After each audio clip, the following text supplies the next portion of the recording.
ख्वाजा गरीब नवाज के दरबार में ममता बनर्जी की जीत के लिए दुआ की गई। आलमी शोहरत याफ्ता दरगाह सुल्तानुल हिंद ख्वाजा हजरत ख्वाजा मोइनुद्दीन हसन चिश्ती रहमतुल्लाह अलैह के दरबार में मगरबी बंगाल में ममता बनर्जी और उनकी पार्टी की जीत के लिए खुसूसी दुआ मांगी गई, जहां तृणमूल कांग्रेस की जानिब से गरीब नवाज के आस्थाने पर अकीदत की चादर और फूल पेश किए गए।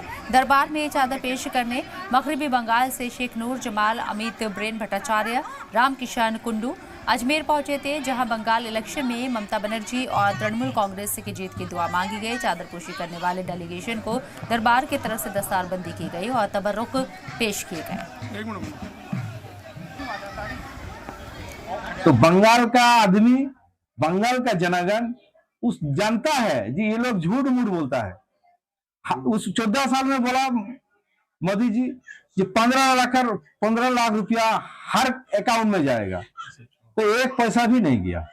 तो वो झूठ मूठ प्रतिश्रुति देता है, कोई काम नहीं होता है।